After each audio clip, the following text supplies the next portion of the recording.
Hello, everyone. Welcome to Heartlines. This is our space where we discuss everything relationship and love. And I'm your host, Franca.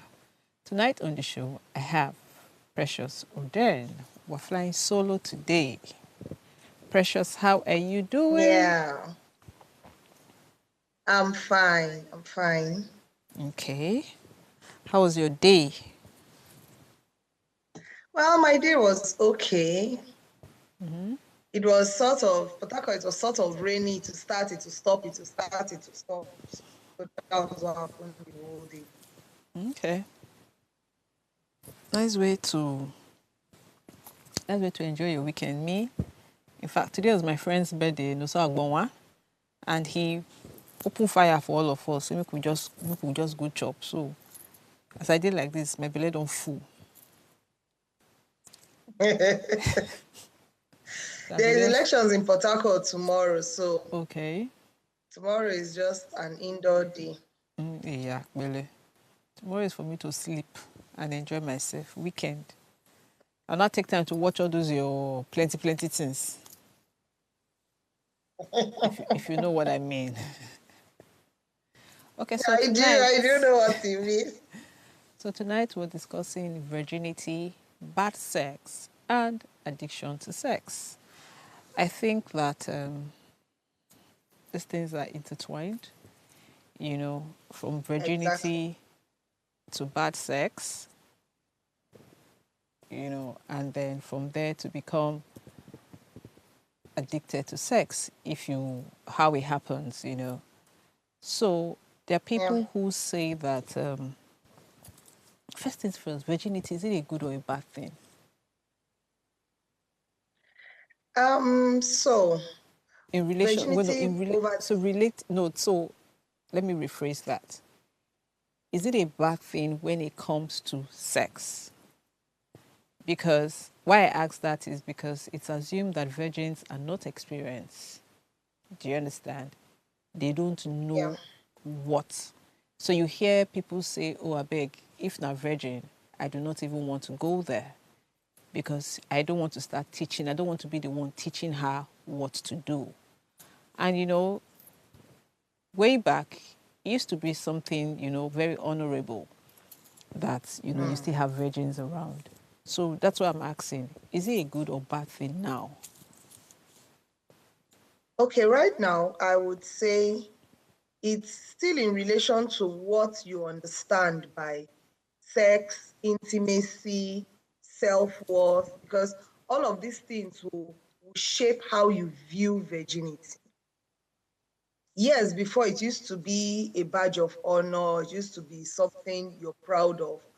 But there was also a time when it was looking like virginity was a burden, based on even the statement you just made. So right now, being a virgin just depends. So I like the topic because truly they are all interconnected. A Mm-hmm. virgin can still be knowledgeable Mm-hmm. about the basics of sex and intimacy. Okay. It's like theory. Most of us went to school. All we've known all our lives is theory. If they No put us in the practical. field to do practical, we will fail woefully. Mm-hmm.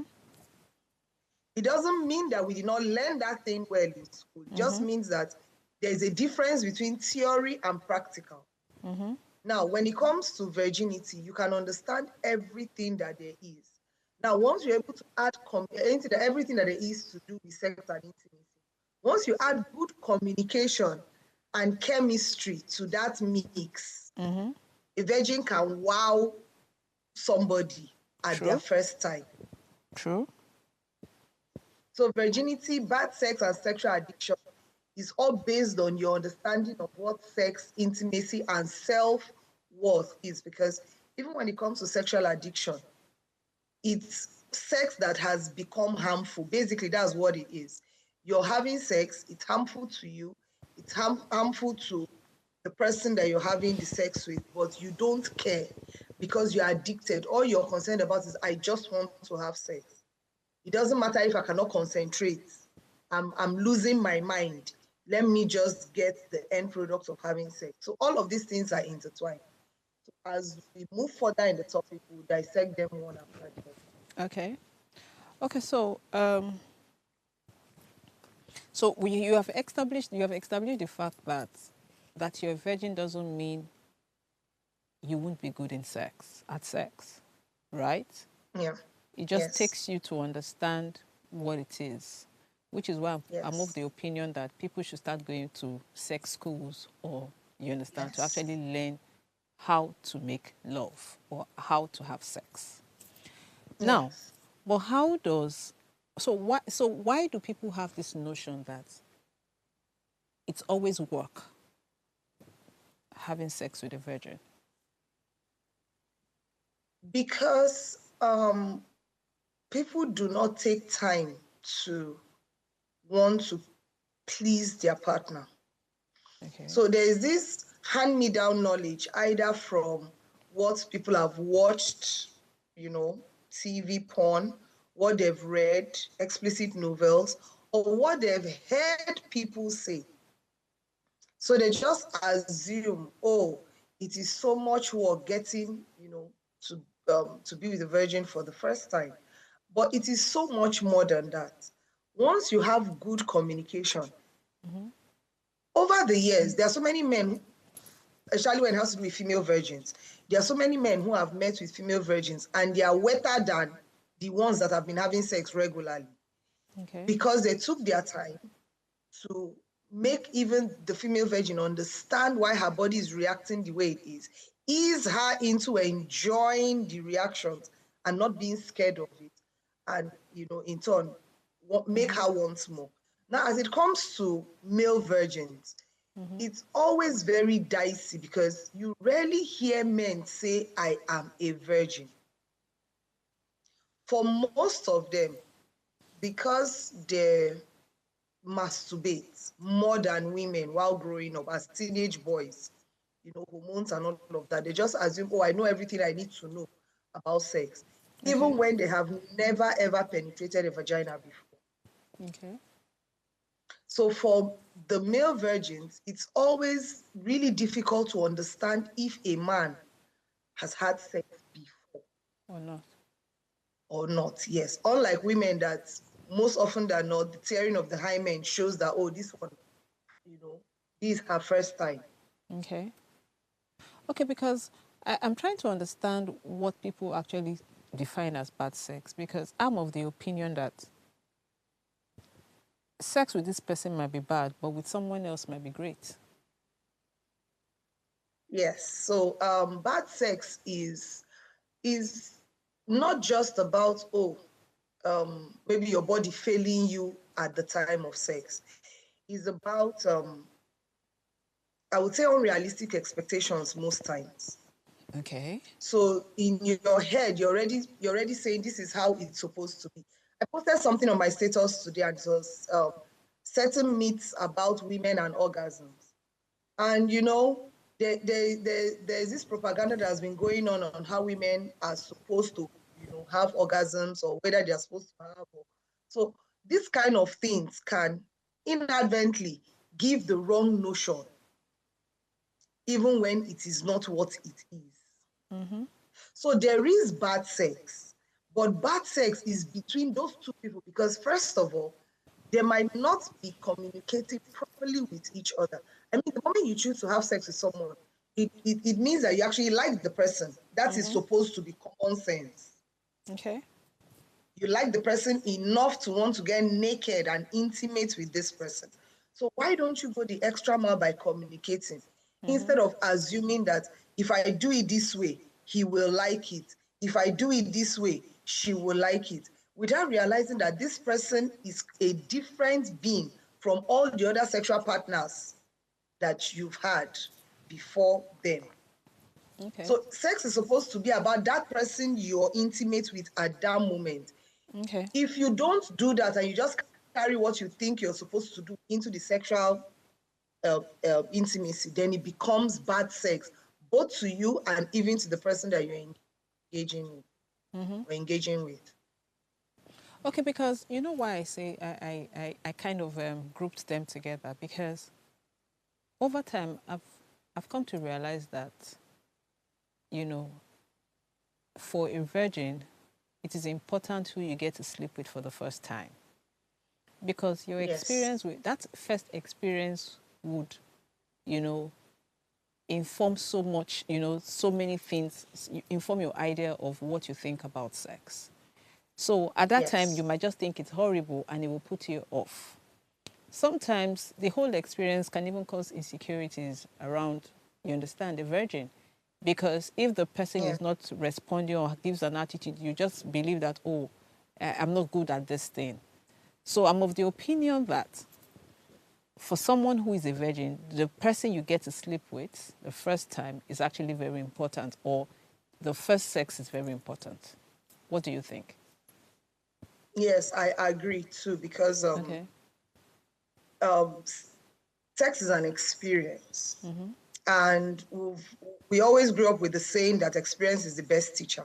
And so Mm-hmm. it's really difficult if someone's first sexual experience is bad or terrible. It will be really difficult for you to change that person's mindset about sex. Because you are going to be speaking from, oh, sex is beautiful, it's wonderful, and the person will be like, it's not that thing that I did.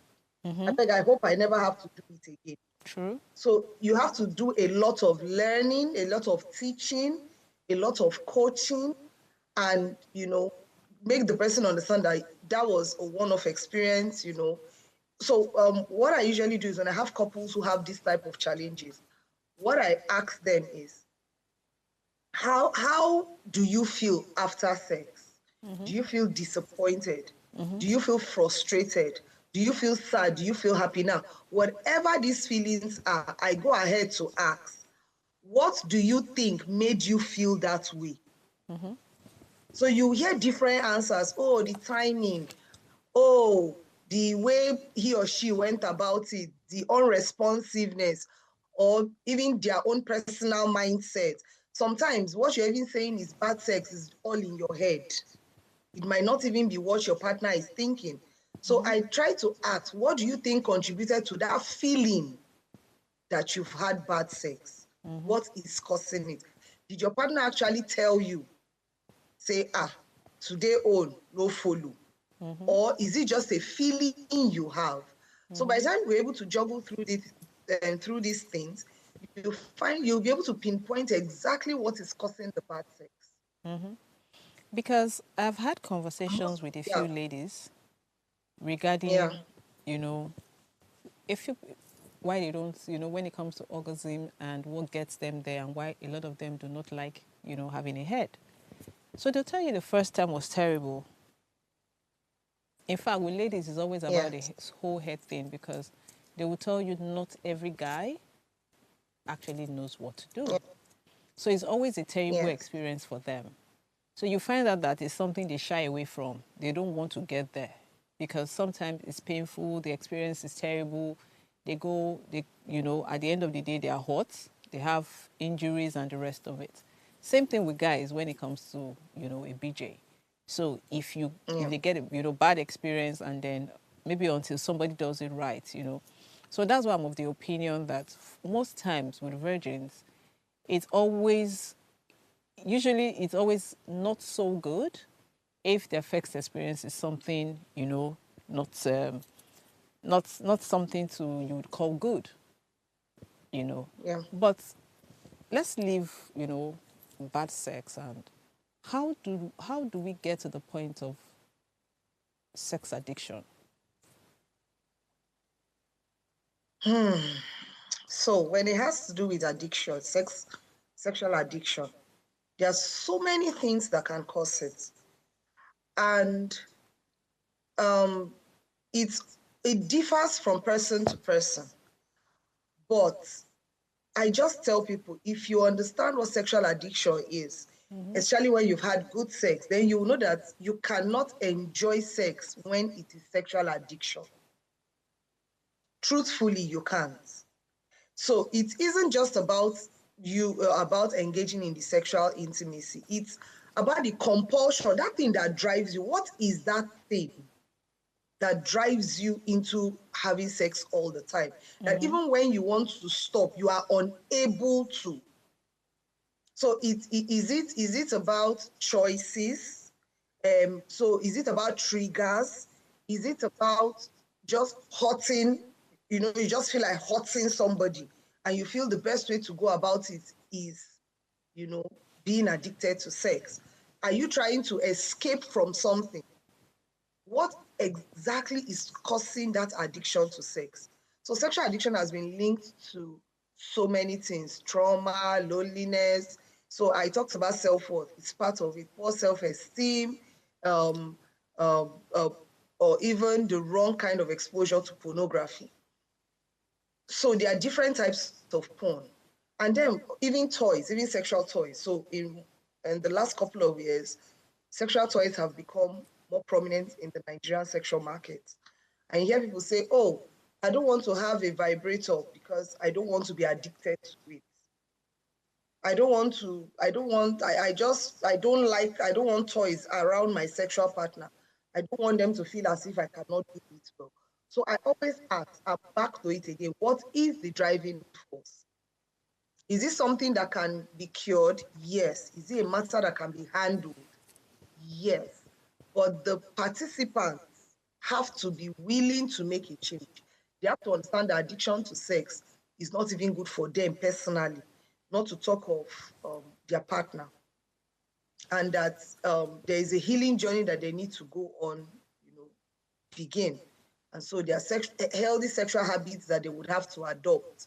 And so it's accountability and all of that. It's a lot of things, but it's something that can be taken care of.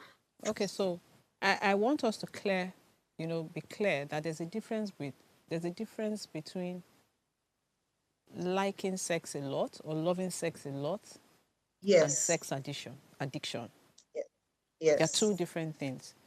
It's okay to Yes. actually love to have sex a lot. And then, Yes. you understand, then there's sex addiction. So the difference between loving to have sex a lot and sex addiction is that compulsive disorder, right? Yes. That you can't, it seems to, so that this one is interfering with your daily life. You can't, Yes. You it's can't something that you stop. don't have control Yes. over, you know. But when you Yes. love it so much, does it not feel, so there's a thin line, because if you actually love to have sex a lot, would it not look like, you understand, it has become, you know, it's compulsive as well? Because with your Oh, spouse, okay? yes, yes. I understand. I understand the thin line between it. But sexual addiction, just like you said, is the compulsion to always have sex, even when it is not convenient, even when it is hurting you or your partner. Okay. So, somebody who struggles with sexual addiction is unable to stop the the process when it begins. So the person starts thinking about sex. Immediately, the person wants to have sex. Immediately, the person goes to have sex. So it does, for instance, the person can be in her office, and the moment the urge hits, she stands up and moves out of the office. It doesn't matter whether there is a meeting going on, it doesn't matter whether there is an appointment, it doesn't matter whether she has deadlines, she goes to have sex. Now, for someone who loves sex, the difference is if you have a partner that you're involved in, you would call your partner and say, look, the way I'm horny right now, when we get home today and I fire down, you would be able to control the urge and finish what you have in front of you, which is the work that you're Work, it doing needs at to be that done. moment. Yes. Instead, you look forward to the time when you're finally going to have sex with your partner. Okay. You don't just stop everything you're doing and then say, we have to do this. And then some even go and drag their partners and say, oh yeah, it's time. Whether the partner wants to or not is irrelevant. So also, um, addiction to sex can also be something that you're using to numb a particular trauma, a particular pain. And so once there is a trigger, maybe yours is spousal abuse. And so once you see somebody abusing their spouse, it triggers you to, and you feel that, oh, having sex is what to numb that feeling of Okay. the pain or the trauma I feel when I remember spousal abuse. So sexual addiction is linked to so many things. It's actually a very broad topic because we really have to do an in-depth analysis of what is causing it for each client, so to speak, who suffers, any clients rather, who suffers. Okay, so basically we have broken down virginity, addiction. and we have now of the opinion that virginity, being a virgin, is not as important as it used to be back in the days, right? Yes. It's no longer, it's not a social construct in the sense that it's not something you take to the bank anymore. No. People rarely wear it as a badge of honor now. Okay. You know, then it was a badge of honor to say, I am a virgin. I was a virgin until I got married. In fact, that was almost of our parents rang in our ears for so many years. But funny enough, so I know someone who was always telling her husband that you married me a virgin. Do you know what the husband said? I did not. What? I did not ask you to be a virgin. No. So don't make it look like, do you understand? You chose to be one, because I think a lot of women, felt that the fact that they were getting married as virgins was enough for their husband to treat them properly or treat them better. No, virginity does not equate a happy marriage. It's not what guarantees a happy marriage. So it's really not as important. It's just basically, so what is it exactly? Because if it's not important, then what is it exactly? So I would say virginity is relative. And the reason why I would say so is, what is virginity to you? Is virginity to you a family value that you want to uphold with pride? Is virginity to you a burden? Because there are some people who grew up in societies where being a virgin was frowned upon. So it's like, you're a virgin up till now. I never let your eye never tear. You go suffer well, this one. That kind of a thing. So what is virginity to you? Is it for morality? Is it because you just want to carry yourself as someone who is pure? Is it for personal convictions? Is it for your personal choices or the choices of your parents? What is virginity to you? I've always, when I'm speaking to older or young adults rather, from 21 and above, who are thinking about giving up their virginity, I always ask them, why? It's not just the general, I want to have sex, I want to experience it. No, why? Are you being pressured to have sex? Are you being pressured to say, if you love me, then this is what you would do for me? Do you just want to tick a particular box in the hierarchy of the friendship that you possess with someone? Because sometimes, even among platonic friends, everybody's talking about their sexual experiences. You might feel left out if your friends make you feel left out. And so do you just want to go and have sex so that when next they are talking, you have something to add as your own personality? In fact, growing up, what is the reason? Yeah, what is I totally, in fact, now that you were speaking, I just remembered something from my childhood.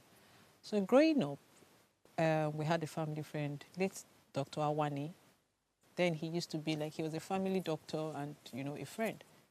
So when my mom and I went to his house, and I remember him, there was this thing he's from, I think he's a Shekiri or Ijo. He's from, he's the Shekiri or Ijo. So there was this thing he was doing the day we went to the house. He was celebrating maybe the daughter's adolescence. Maybe she started seeing her period or something. So there was something he was trying to do. And I remember asking him that, what was this about? And he said it was him celebrating the daughter's virginity. Do you understand? Making her feel loved and special, to say, this you is pure and honorable. Yes. So for you to want to break this, it has to be worth it. Yes. It was actually like a big thing. He was the one doing all the, maybe he got the wife to cook and everything.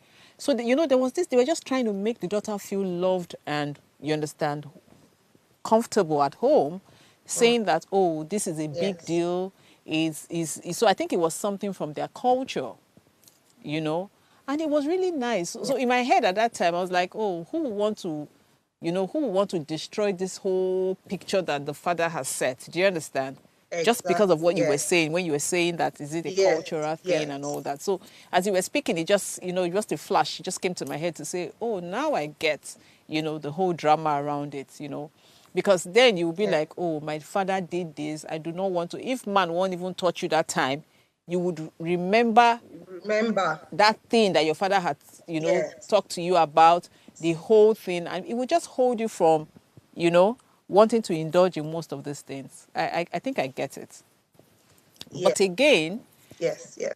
I'm of the opinion that virginity just, so I'm not saying you have to be one if it's right. Do you understand? So for Yeah. these things, there's good and bad, advantage and disadvantages. But Yes. I'm of the opinion that the less body counts, the better. That's where Yes. I stand. The less doesn't stop you from getting your experience you want to get, and that you're a virgin doesn't mean you can't be sexual or be aware. Do you understand? It doesn't mean that, Yeah. because there are a lot of Yes, it people who does. are not virgins, and it doesn't mean they're very good sexually. Plenty people they make mouth. Do you understand? Plenty, oh, Yes, plenty they make mouth. plenty they make mouth. So if you understand the whole, you know, the whole thing about sex, I don't see any reason why a virgin, yes. So for me, it is getting comfortable with someone. Yeah. That's the thing. It's not getting comfortable with someone, understanding the chemistry between you and the person. That's what good sex is for me. It's not about the bing bing bing and the bang bang bang. It's about the chemistry and every other thing that the way your body flows and the rest of it. So I don't think being a virgin disrupts how good you have to be at sex. I don't think so. And No, it again, doesn't. bad sex is relative, in my opinion. It is. It's relative. I don't know. So it depends on what you want. That the person that you're not able to throw the person doesn't mean she's not good at what she does. It's just for both of you to understand what both of you need at that particular Yes. time and then work towards it. That's you understand. That's where I stand with virginity and bad sex. That's But it. again, I have a problem with sex addiction and loving sex a lot. Because some people will tell you it's a form of exercise. Some people will tell you that's what would ease their stress.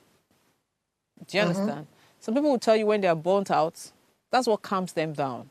When they have a headache, that's what calms them down. So if the person they get a headache 5 times a week,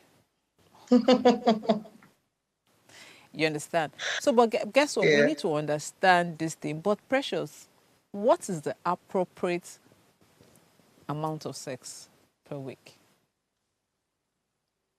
Okay, there's no appropriate amount of sex. And why I would say that, I know scholars have tried to say, oh, this is the appropriate number, but it still depends on the individuals.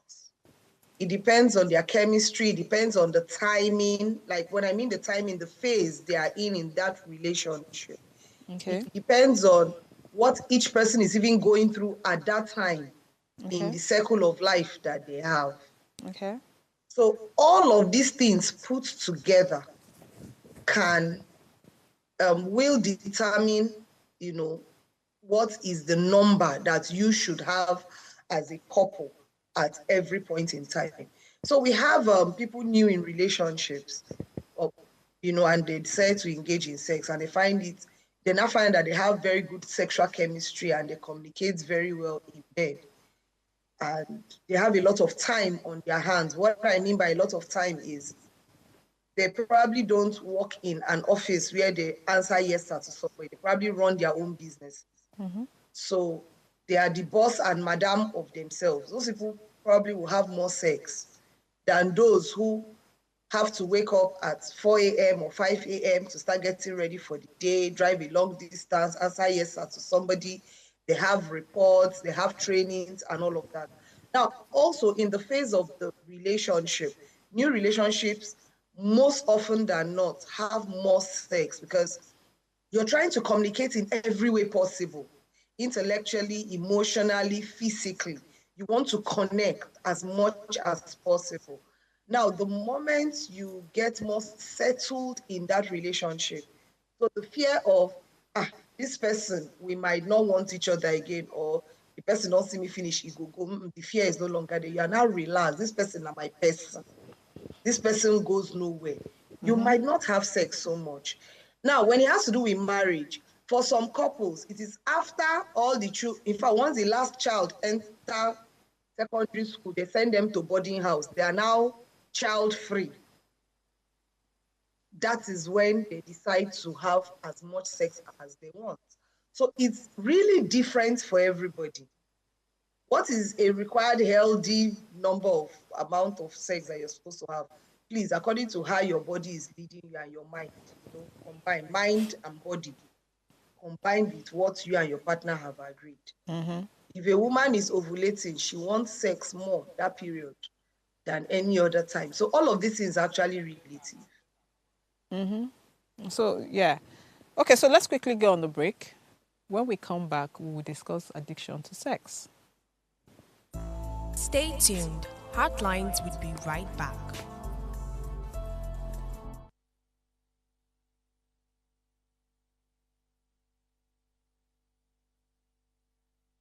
Tell us you're a Nigerian without saying a word. Energy security is one of the most pressing issues for many developing countries like Nigeria. And if there's going to be any meaningful progress, addressing our energy issues is non-negotiable. I need to see light for my house. Make them do something. Band A is expensive. I literally have to turn off all my appliances just to reduce costs. We need light. Introducing the Energy Outlook, your go-to show for everything energy. Every week, we'll bring you the latest insights, innovation, and in-depth analysis of Nigeria's energy sector. From policy discussions to regulatory insights, we'll analyze the key decisions influencing growth and sustainability in the energy sector. We'll bring you the human stories behind the headlines, giving you a personal perspective on the broader energy challenges. Join me every Friday at 6 p.m. for the Energy Outlook, your guide to the future of energy, where energy means business. Nigeria, by extension Africa, battles a growing youthful population and with little or no meaningful engagement leaves a ticking time bomb on our hands. We are a blessed continent with great wealth, both in people and material. Our focus on ways remains driving conversations that affects us all. Topics in the news, social concerns, politics, leadership, governance, empowerment, resource management, conflict management, finance, SME sustainability, technological innovation, food security, health, education, brain drain, our well-being, citizenship, and much more. Our goal is to continuously drive these conversations, keep them burning at the table to effect a positive change, both for our nation and continent. Ways, what are you saying, has a secret ingredient that completes the conversation every single episode, and that ingredient is you. Our past conversations shaped our yesterday. To shape our tomorrow, we must keep talking. So, I want to hear you. Be a part of our live conversations Mondays through Fridays. And let's all have our say.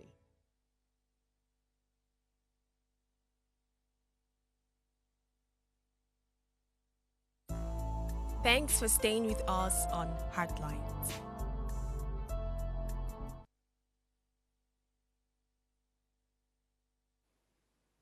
Please note that you can share your story with us via our WhatsApp number 08190384663 or call in to join in the conversation on 07025007749 or 07014242420. And please remember to subscribe to our YouTube channel at Official Upgrade TV.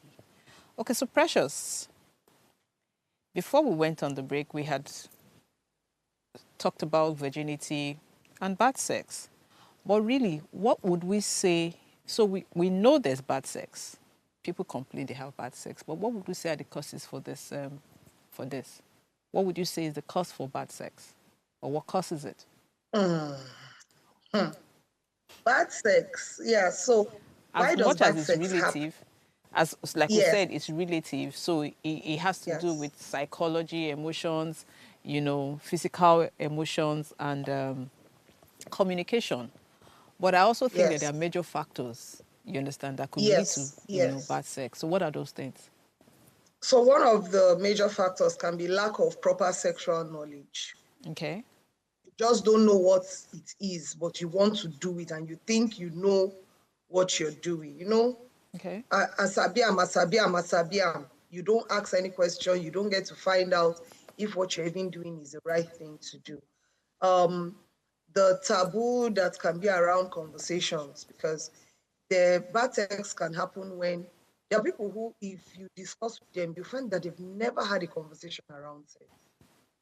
It has been a taboo from when they were growing up. And so the moment you try to, talk about it, they shut it down immediately.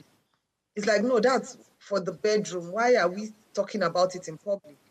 I talked about realistic expectations. I'll also talk about the wrong use of the exposure to pornography. Precious, but Um, sorry, before you continue, when you say they have no idea about it and they're not talking to someone about it, who are they supposed to speak to? I've always been of the opinion that there should be centers or places where people can actually go learn about these things. But I don't think there's any. yes, So when you say they should go speak, they don't know about it, they don't seek, it's not like they don't seek knowledge. The only thing available at the at the ponds that people get to watch. So where else are yes. we able to go learn this? Okay, Learn so anything this that has to. is, yes, I understand what you're saying, and you're right.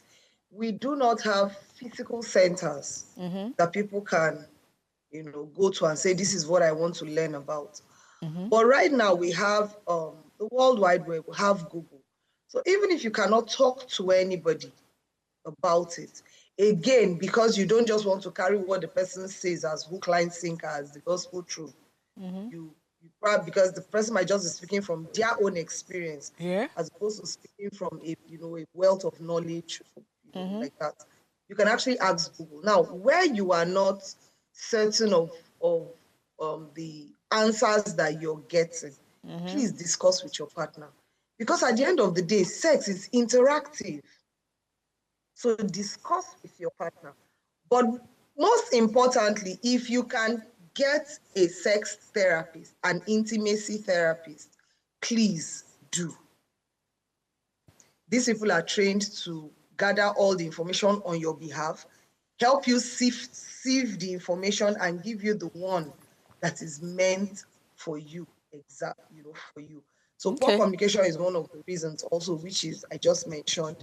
Okay. And then sometimes emotional issues, guilt, shame, all of that can lead to the reasons why bad sex can happen. Sometimes even within couples that have it all together, they might just be going through a difficult situation. But that's why sometimes for couples who talk, you'll be like, today oh no follow. Hey, today oh no follow at all. What did we do wrong and how can we make it better? So the difference is with good couples who are in a very good place sexually, they get to talk about it, they get to review and say, guy, this way you been do. I think if you do it like this, it will be sweeter. What do you think? Babe, this angle, did you really like the angle? I was not feeling it so much, but because I thought you were feeling it, I continued. And then woman be like, I wasn't feeling it, but me, I thought it was you that was feeling it. Next time, I beg, tell me. So we've seen couples develop a sexual language or a sexual code that they use to say when things are going right or when things are going wrong or when they need to improve on something. So all That of will this help. is really important. Yes, Okay. it would help. Okay. Because from what you just said now, the couple has to be, the couple should be able to take feedbacks, because not everybody, is good at getting feedbacks. Do you understand? Because if I tell you that the one you did today is not good or you don't know how to do this, one has to be careful because you say it and the other person is withdrawn. You understand? So Yes. we also need to find ways to communicate these things so that it doesn't look like you're talking down on them or you're making them insecure, right? Yes, yes. Okay. So healthy sex means that you have to be honest, you have to have mutual understanding, speak with a soft voice. I cannot emphasize it enough. Okay. Speak with a soft voice, whether you're a man or a woman. Communicate it in love. Don't say it as if you're giving a bad report. Don't say it as if you're comparing, that your sexual partner to someone else. Okay. You can compare what, like, a sexual experience with your partner to that particular bad experience. Okay. I remember when we had it so and so time. This is what you did that made it wow for me. And if you do it like that again, it will still be wow for me. Those kind of things. Okay, so but what if one of the reasons is trauma, unhealed trauma? Then they really need a therapist, because until that trauma has been dug up and dealt with, it would still be there and there will still be triggers. Triggers, no, they respect anybody. True. It can be a word, it can be a movement, it can be a touch, it can be a look. So if you say, I'm used to the trigger being a word, what about when it becomes a look? What do you do? What do you do? So you really need to find the source of, the trauma and go through the healing journey for that specific trauma. And then you now revisit the issue of, the bad sex and then work on it. Yeah, because somebody shared a story where they were already, about to get divorced. And by the time they got talking, they realized it was because of sex, somehow because of sex.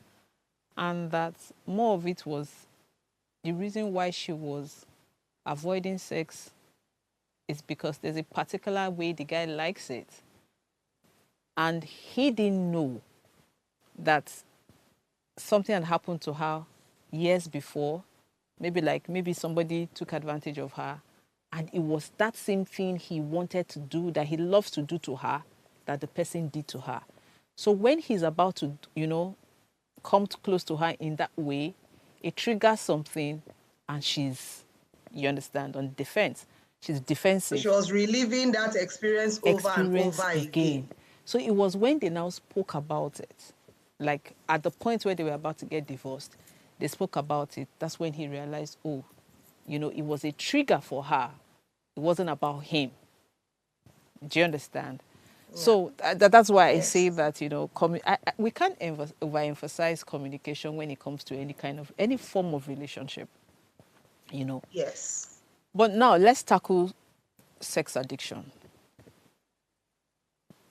Like I said, there's a thin line. Yes. So sexual desire or love for sex is normal. Good. Sexual addiction is not normal. How do I know? So, love for sex. How do I know that I'm addicted? Because in my head, I might just be telling myself, I just love sex. It's not an addiction. The best way to describe sexual addiction is once that sex has become compulsive, once it is a must that come rain, come shine, I must have sex. Are you sure? Because like the difference between sexual addiction and love for sex is the ability to control your desires. No, but guess what? If I say I must have sex today, and I must have sex today and I'm able to hold it till I get home. I must have sex today. I'm saying I must have sex today. But I'm able to control it till I meet someone. Would you call that an addiction? When you say till you meet someone, are you saying you just meet anybody or one till I sexual meet, partner. when I mean till I meet, there are people who want to have sex. Men, there are people who just feel like having sex and they go out to pick up someone. So there is really a thin line, because from what you described, I would, if you can, so like I said, because it's addiction is compulsive, I would say the moment you cannot control the desire, then it becomes addictive. The fact that you said you will wait until you get home or until you close from work tells me that you can control the desire to have sex at that very moment. No, but so let me break it down. I have said I must have sex today. Compulsorily, I must have sex today because there's this urge. And then I have a break, a 2 hours break, and I rush to go and have sex. So the person has had sex, male or female. But then I don't have a break, and I tell myself that, oh, I need to finish what I need to do, but I must have sex today. Would you call that an addiction? No, it's not an addiction. Both ways it's not an addiction. No. So Because when So when is an addiction is when I say okay, so I don't even have to say it. So maybe I don't have to say it. That all just comes. And you stand up. And I begin to make, no, but when you stand up, but Precious, you see, you can't just stand up, because when you stand up, who are you going to meet for sex? So that is the thing. Either your partner, or you're probably going to pick up somebody. So you have to also call coerce their partners. So, but you have to call your partner. Your partner has to be available. Once your partner is not available, you will find another means. You see that sex, you must have it. But it doesn't matter whether it is with or... So if your partner is not available at that time, but you must have it, and you don't have any other person to have it, if you don't get anybody, what happens? There are people who end up masturbating because for them, it's not even about the connection with a partner. It's about they themselves having the sex. And you can have sex by yourself, which is masturbation or soul pleasure, or you can have it with someone. So as long as at the end of the day, you were able to have that sex, your partner was not available for whatever reason. And instead of waiting until your partner is available, you did everything you could to either masturbate or watch porn to jerk off or something, but you ended up having sex. Yes, that's sexual addiction. Okay, because from everything we have said, it's just a thin line, because you're not standing on the road. It hasn't gotten to the point where you carry through the shade market. So that's the thing. The more you do it, the more riskier it gets. Okay. So you see people who they are no longer afraid of. Okay, so I know of someone whose husband got sacked from the office because he knew that there was camera in the office, but he didn't care. He kept having sex, not with his wife, he kept having sex in the office with everybody who was available to open leg for him. So the cleaners, his colleagues, so he knew there was a camera. Street. No, he knew there was a camera. He didn't care. He just kept finding ways to block the camera angles. Or in his mind, maybe we're having network issues, the thing will not pick up. So the risk in his mind, I can take this risk, just this one. So according to the story, he now devised a means where in his mind, once it's 5 p.m., cameras are supposed to have gone off. So Oga always stays late in the office, trying to, in his mind, to deceive people that he's working. Meanwhile, it is because he wants to have sex. So, but must it be at the office? Not in the same city with him. That's the thing about risk. So you get bolder, and because you did it the first time, you got away with it. Like, I think we can try it again. So it is the risk that you no longer fear. You just kept getting, each sexual activity emboldens you to try the next one. Whether the activity was a failed one or not, you really don't care. It's always exciting to you, like, oh, we did this one today, can we do this one tomorrow? So sexual addiction removes the choice of, oh, I don't have anybody, so let me hold body. No. It removes that choice. Okay, You still on have sexual sex addiction. all the time. So still on Yeah. sexual addiction, is it possible to be with someone and you find out that you kind of feel addicted to sex because of the person you're involved with? Yes, we have partners who are sexually addicted to sex with each other. It is still not a good thing. No. Because Okay, that so still, means, it is only with that person I feel. So when I feel like having sex, it is with that person. If that person is not available, I am not going to have sex. and because you know the person will always be. So the It's thing not about because sexual I know. addiction within No, so it's not because I know. So, like I said, it is only that person that you have that urge to always have sex with. Do you understand? When you're with, so you have dated other people. So, but with this person, you realize that I am always in the mood to have sex. Do you understand? I always want to have sex with this person. I never say no. I never feel uncomfortable. I'm always happy to have sex with this person. So for that no, it's not period of sexual time, addiction. sorry? It's not. So it's not an It's addiction. not So, sexual so you won't addiction. feel that you're Yes. addicted to sex with that person. You're addicted to the person, even much more than the sex. It's about it. So that's like one of the purest form of sexual chemistry, Okay. where there is no between you and your partner as it has to do with sex. As Okay, long so as really, him so that's a good touch you, thing. you touch him. So that's a It's good actually a thing. good thing. Oh, nice. Yes. Okay. Ever ready battery? It's actually a healthy sexual attraction, because it will still balance, like you just said it now. It's only with this person, so it balances intimacy, pleasure. You're rooted in respect for that person. You don't go and have sex with somebody else. You respect this person enough to say, look, it is only you. It is only you that can make me feel this way. And so for that reason, I know they see any other person except you. That is how we want couples to behave with each other. Okay. That it is only you that gets me crazy. And it's acceptable. Okay.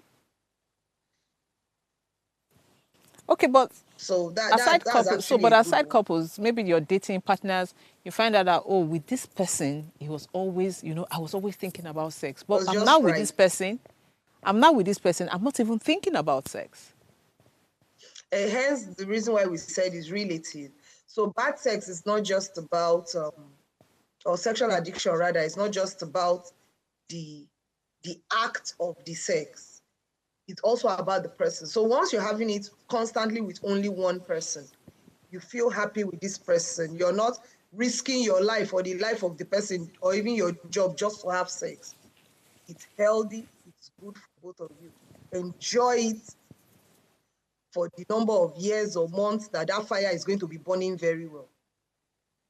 Okay, because what I get from what you just said now is, as long as it's not affecting anything, there's nothing at risk. You understand? Even if you want to have sex 3 times every day, all through the week, all through the month, but it's not affecting anything negatively, it is not an addiction. Is that what we're saying here? No, it's not an addiction.